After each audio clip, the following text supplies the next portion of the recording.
नमस्कार दोस्तों, story audio book Mumbai channel में आपका स्वागत है। अगर आपको यह कहानी पसंद आती है तो चैनल को सब्सक्राइब करें। तो चलिए शुरू करते हैं। विशाल के फार्म हाउस में। दूसरी ओर जानवी घर से निकलकर सीधे ही विशाल के फार्म हाउस के लिए निकल गई, क्योंकि जानवी जानती थी कि जब भी विशाल परेशान होता था या फिर वह उसे कांटेक्ट नहीं कर पाती थी तो वह अपने फार्म हाउस पर ही होता था। लेकिन कुछ दिन हो चुके थे और विशाल ने उसे बिल्कुल भी कांटेक्ट नहीं किया था, ना ही वह विशाल से कुछ बात कर पा रही थी। उसे रात के बाद से तो जानवी विशाल की झलक पाने के लिए भी तरस रही थी। यहाँ तक कि उसने न्यूज में भी विशाल का जिक्र नहीं सुना था, वरना विशाल हर दूसरे दिन किसी न किसी पार्टी या किसी न किसी बिजनेस मीटिंग के चलते सुर्खियों में रहता था। और अगर वह कहीं ना मिले तो वह किसी न किसी क्लब में तो जरूर नजर आ जाता था। इसलिए उसने अपने सारे लोगों से क्लब पर भी नजर रखने को कहा था कि कहीं विशाल किसी लड़की के साथ क्लब में तो नहीं आया। लेकिन उसे हर तरफ से मायूसी ही हाथ लगी थी, लेकिन वह हार मानने को तैयार नहीं थी। उसे पता था विशाल कहीं ना मिले तो वह अपने फार्म हाउस पर जरूर मिलेगा। इसीलिए वह काफी छोटे कपड़े पहनकर और बोल्ड मेकअप करके फार्म हाउस के लिए निकल गई। आज जानवी हद से ज्यादा छोटे कपड़े पहने थे, जिसमें छुपाने वाली हर चीज बाहर झांक रही थी। आगे से हो या पीछे से, उसमें से कुछ भी छुप नहीं रहा था।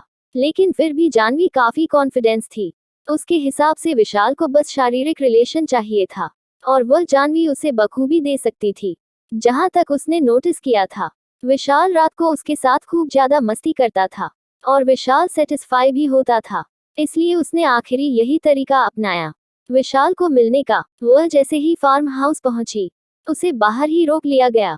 इन सब की वजह विशाल की सेक्रेटरी क्रिस्टल थी, क्योंकि क्रिस्टल भले ही जताती नहीं थी कि विशाल का दूसरी लड़कियों के साथ सोना उसे पसंद नहीं है, लेकिन कोई भी लड़की जिस लड़के की ओर अट्रैक्शन महसूस करती है, वह अपने फेवरेट आदमी को किसी औरत के साथ देखना बर्दाश्त नहीं कर सकती। क्रिस्टल के साथ भी कुछ ऐसा ही था। जैसे ही विशाल ने जानवी को खुद से दूर किया और जानवी पर ध्यान देना बंद किया, वैसे ही क्रिस्टल ने उसके सारे गार्ड्स को भी इंस्ट्रक्शन दे दिए कि जानवी को स्पेशल ट्रीटमेंट ना दे। उसी का नतीजा था कि जानवी को गेट पर ही रोक दिया गया है, जिसकी वजह से जानवी को काफी बेइज्जती सी महसूस हुई। वह गुस्से में दांत पीसते हुए बोली, आप जाकर अंतर बताए कि जानवी कपूर मिलने आए हैं। विशाल जरूर मुझे मिलेगा, मैं उसकी मंगेतर हूँ। लेकिन गार्ड भी काफी ठीक थे। उन्हें पता था कि यहाँ पर कई लड़कियां अक्सर ऐसी ही बातें करती थी। उसे पता था कि विशाल कई लड़कियों के साथ सोने के बाद उसे पैसे देकर बाहर फेंक देता था, और वह लड़कियां भी इसी तरह अक्सर गेट पर आकर तमाशा करती थी विशाल से एक बार मिलने के लिए। लेकिन गार्ड ऐसे लोगों को हैंडल करना बहुत अच्छे से जानते थे। इसलिए उसने घिन भरी नजरों से उसे देखकर घटिया हंसी हंसकर बोला, खुद को देखो ऊपर से नीचे तक। तू हमारे बॉस से मिलना चाहती हो? दिखने में तो किसी बाजारों लड़की की तरह नजर आती हो और बोल रही हो हमें बॉस को मंगेतर हो। तुम्हें लगता है हमारे बॉस तुमसे मिलेंगे भी? वही उसकी बात सुनकर दूसरा गार्ड भी हंसने लगा। जानवी को खुद की बेइज्जती सी महसूस हुई। जानवी ने कभी महसूस ही नहीं किया कि उसके कपड़े दूसरे लोगों के लिए किसी मजाक से ज्यादा कुछ नहीं। जानवी इस छोटे कपड़े पहनकर और ढेर सारा मेकअप करके खुद को खूबसूरत और आकर्षक इंसान समझती थी कि हाई सोसाइटी में ऐसे ही रहा जाता है। लेकिन उसकी सोच उल्टी थी। पूरी हाई सोसाइटी उसे घर तोड़ने वाली औरत या फिर बाजारू औरत से ज्यादा कुछ नहीं समझती थी। पहली सबसे बड़ी बात, हाई सोसाइटी में जहां एलिट फैमिली काम करती है, यहाँ तक कि बहुत ज्यादा अमीर परिवार हो या फिर कोई गवर्नमेंट ऑफिसर्स हो, वह लोग अपने बच्चों को एंटरटेनमेंट सर्कल से बाहर ही रखते हैं। उनके हिसाब से एंटरटेनमेंट सर्कल एक प्रेस्टिजियस जॉब नहीं है। इसीलिए इस सर्कल में काम करने वाले लोगों को वह नीचे नजरों से देखते हैं। इसीलिए जानवी की इज्जत फेमस अमीर खानदानों में बहुत नीचे थी। वहीं गेट पर खड़ी हुई जानवी गुस्से से आग बबूला होते हुए गार्ड को घूर रही थी और उन्हें धमकाते हुए बोली, तुम लोगों को पता नहीं तुम किसकी बेइज्जती कर रहे हो? एक बार विशाल को इन्फॉर्म कर दो कि मैं आई हूँ, उसके बाद इस तरह से बत्तीसी दिखाना। लेकिन गार्ड्स को कोई फर्क नहीं पड़ा। वह उसकी और बेइज्जती करने लगे। लेकिन उनमें से एक गार्ड, जो पहले भी विशाल के साथ जानवी को देख चुका था, वह कोई रिस्क नहीं लेना चाहता था।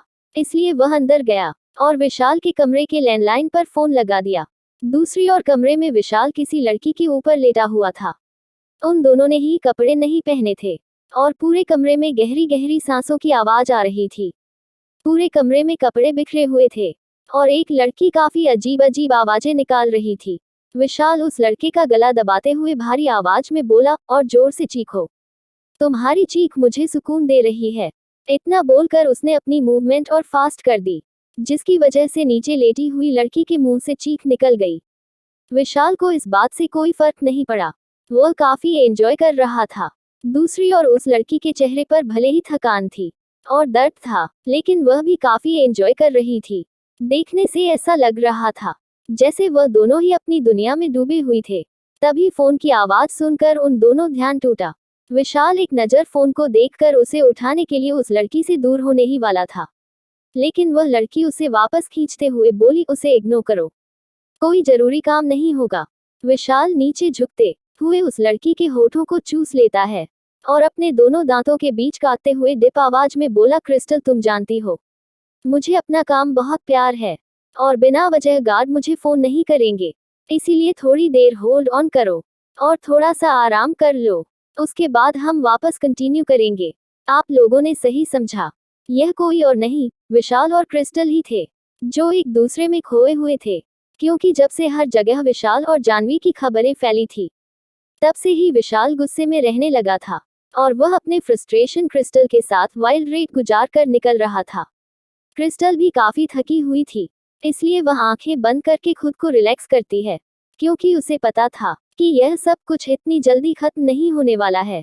विशाल अभी भी उसे परेशान करने वाला है, क्योंकि विशाल बिस्तर पर जानवर बन जाता है और पिछले कुछ दिनों से तो क्रिस्टल को उसने बेड से उठने तक नहीं दिया था, क्योंकि इन सभी तमाशा की वजह से मेहता इंडस्ट्री के शेयर पर भी असर हुआ था, इसलिए वह काफी गुस्से में था।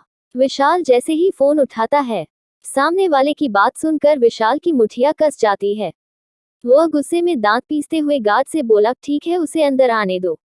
फिर वह नीचे पड़ा हुआ टावल अपने कमर पर लपेटे हुए क्रिस्टल से बोला, बेबी अभी तुम थोड़ा सा आराम कर लो, मैं किसी चीज को निपटा कर आता हूँ। इतना बोलकर वहां से चला गया है। क्या होगा जब क्रिस्टल को जानवी के आने की खबर मिलेगी, और क्या विशाल को फंसा पाएगी जानवी अपनी चाल में? अगर आपको अगला एपिसोड चाहिए तो लाइक करें, कमेंट करें और चैनल को सब्सक्राइब करें।